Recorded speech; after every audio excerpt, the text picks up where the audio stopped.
नमस्कार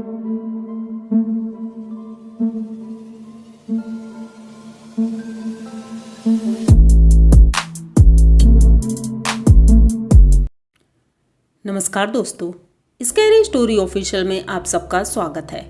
आज की कहानी की तरफ बढ़ने से पहले चैनल को सब्सक्राइब कर लीजिए और अगर कहानी अच्छी लगती है तो प्लीज़ लाइक एंड कमेंट करना मत भूलिएगा। दोस्तों, आज की कहानी कुछ डरावनी भी है और कुछ रहस्यमयी भी है, तो देर नहीं करेंगे, कहानी की तरफ बढ़ेंगे। कहानी है किशन लाल और निर्मला की।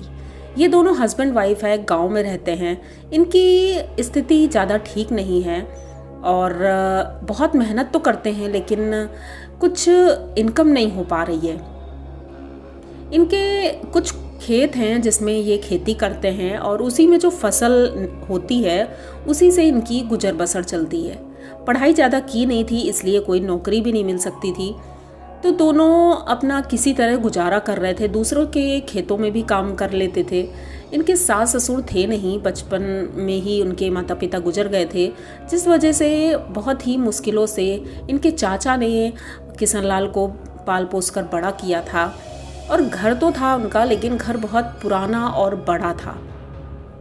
उसकी मरम्मत का काम भी ये नहीं कर पा रहे थे, तो दिक्कतें तो बहुत थी। लेकिन फ़िलहाल निर्मला प्रेग्नेंट थी, ये खुशी की बात थी। ये बहुत खुश थे कि फाइनली अब हमारे घर भी बच्चा होगा, हो सकता है उसी की किस्मत से कुछ हो जाए।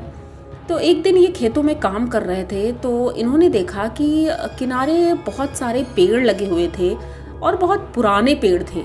उसी के बीच में एक छोटा सा मंदिर बना था।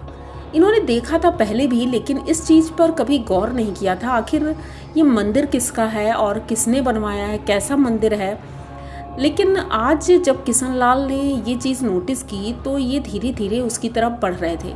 अचानक से जब वो वहाँ पहुँचे तो उन्होंने देखा वहाँ ढेर सारे सांप हैं। सांपों के डर की वजह से वो वहाँ से भागना शुरू करते हैं, अपने घर जाते हैं और अपनी पत्नी को पूरी बात बताते हैं। उनकी पत्नी कहती है, मैंने तो पहले कभी नहीं देखा।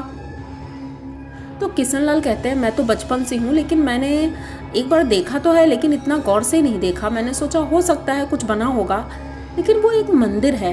अब आज रात जब ये सो रहे थे खाना वाना खा करके, गांव में वैसे भी 8-9 बजे तक सब सो जाते हैं, तो ये लोग भी सो रहे थे। रात के लगभग 11:30 बजे के आसपास किशन लाल को लगता है किसी ने दरवाज़ा नॉक किया है। तो किशन लाल उठता है, दरवाज़ा खोलने जा ही रहा था, तभी निर्मला टोकती है कि रात बहुत हो गई है जी, दरवाज़ा मत खोलिए, पता नहीं कौन होगा, चोर डकैत कोई भी हो सकता है। लेकिन किशन लाल कहता है, अरे अपने गांव में चोर डकैत कहाँ से आएंगे, चलो मैं जाकर देखता हूँ। अब ये आवाज़ देता है, कौन है? लेकिन कोई आवाज़ नहीं आ रही थी, बस नॉक करने की आवाज़ आ रही थी। ये धीरे धीरे दरवाजे के पास जाता है। जैसे ही दरवाज़ा खोलता है, देखता है तो वहाँ कोई भी नहीं था। इतनी जल्दी कोई कैसे निकल जाएगा, जबकि इनके घर के आसपास कोई इतना घर भी नहीं थे और गली बहुत चौड़ी थी। तो इन्होंने सोचा कि मतलब इतनी जल्दी कोई कहाँ भाग जाएगा।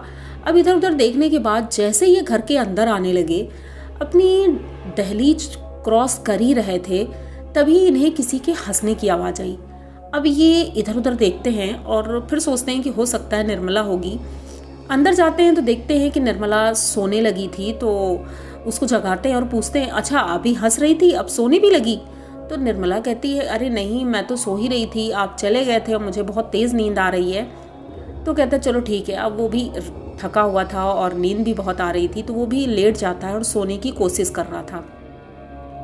थोड़ी देर बाद उन्हें ऐसा महसूस हुआ कि उनकी चारपाई के पास कोई बैठा है और उनके पैरों को सहला रहा है। तो ये 1-2 बार अपने पैर झटकते हैं। तो मतलब बार बार जब ये हो रहा था तो कोई फिर इसके कान के पास आकर बोलता है कि उठो और चलो। तो ये सपने में ही बोलता है, कहाँ चलना है? तो उधर से आवाज़ आती है कि उस मंदिर में चलना है, तुमने बहुत दिनों से पूजा नहीं की है, तुम्हारे पूर्वज वहाँ पूजा करते थे और तुम वहाँ पूजा नहीं करते हो। अगर तुम वहाँ जाकर पूजा नहीं करोगे तो तुम्हारा सत्यानाश हो जाएगा। अब ये सुनते ही इसकी आंखें खुलती है, तुरंत उठकर बैठ जाता है।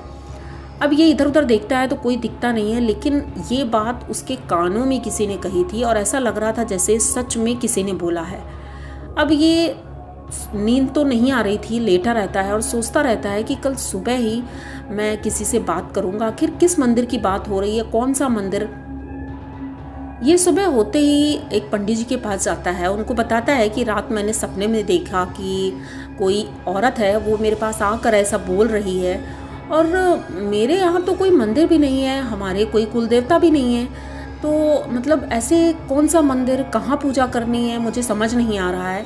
तो पंडित जी बहुत बुजुर्ग थे, उन्होंने कहा कि हो ना हो बेटा, तुम्हारे यहाँ कोई ना कोई मंदिर तो होगा जो तुम्हें नहीं पता होगा, शायद तुम पूजा नहीं करते होगे। तो ये कहते हैं कि अब पता नहीं, मुझे तो पिताजी मतलब बचपन में ही छोड़ के चले गए, तो मुझे कोई बताने वाला भी नहीं कि कैसे क्या होगा। तो वो कहते हैं ठीक है, मैं पता करता हूँ।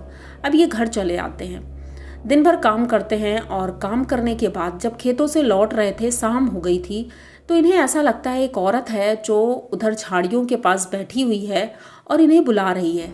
ये एक नज़र देखते हैं, लेकिन उसके बाद उधर नहीं जाते हैं क्योंकि शाम बहुत हो गई थी, और किशनलाल को पता था कि उस जंगल में बहुत ही ज़्यादा भयानक और भूतिया घटनाएं होती हैं, क्योंकि लोगों ने कहा था जो एक बार उस जंगल में जाता है वापस नहीं आता है।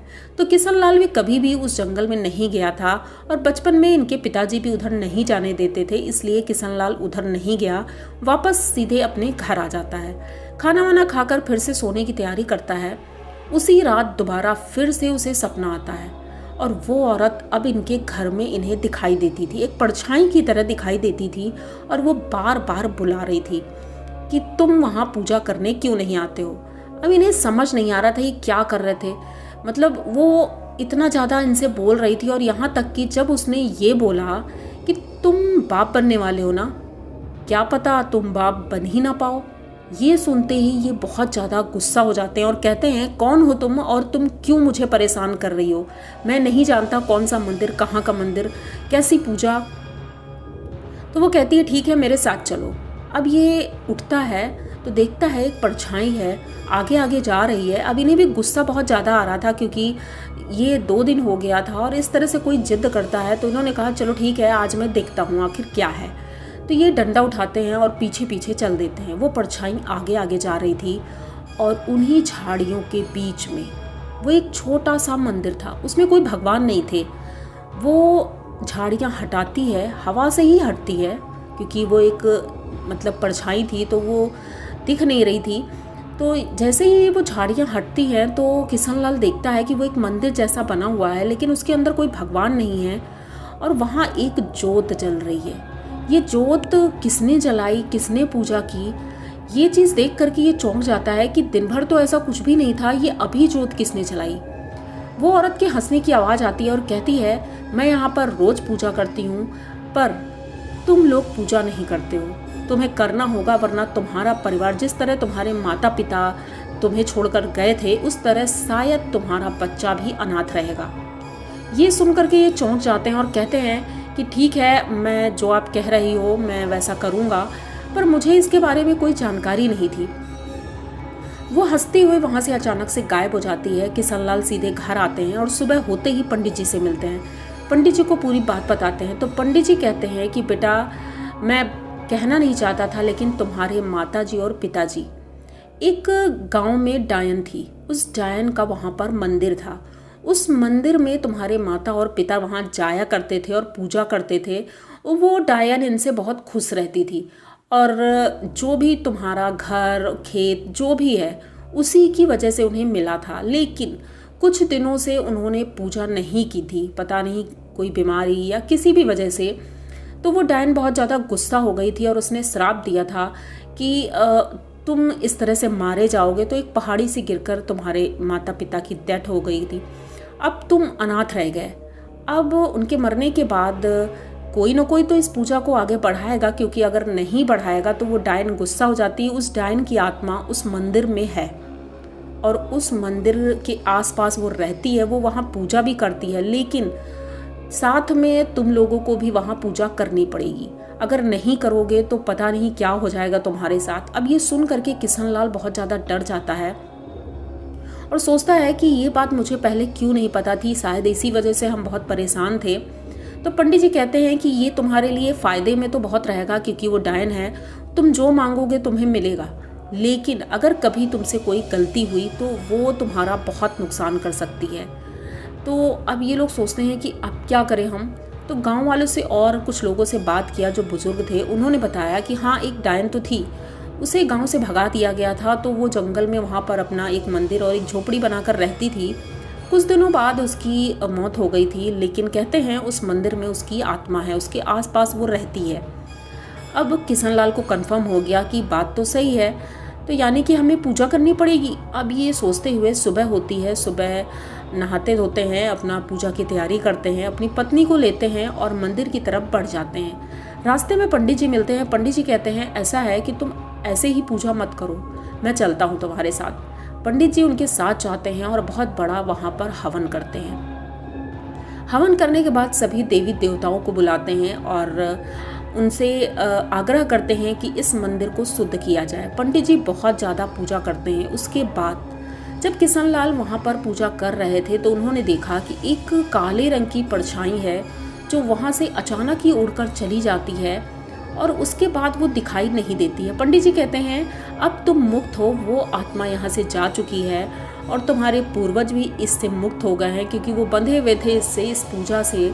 तो अब तुम परेशान मत हो, कुछ भी नहीं होगा। और वो मंदिर वहीं पर बंद करवा दिया जाता है, हमेशा के लिए वो मंदिर बंद हो जाता है। किशनलाल उनकी पत्नी खुश तो बहुत हुए थे, लेकिन फिर उन्होंने सोचा कहीं ऐसा ना हो कि दोबारा से कोई प्रॉब्लम हो, इसलिए पंडित जी उन्हें रक्षा सूत्र देते हैं, उनके घर को कीलवा देते हैं। उसके बाद से वो दोनों स्वस्थ हैं, अच्छे हैं और मेहनत भी बहुत कर रहे हैं। फाइनली उनके घर एक बेटा हुआ था जो स्वस्थ है और अब उनकी खेती और सब कुछ बहुत अच्छे से हो रहा है, तो कोई दिक्कत नहीं है, अच्छे से जीवन यापन कर रहे हैं। पर ये एक्सपीरियंस बहुत ही ज़्यादा डरावना था।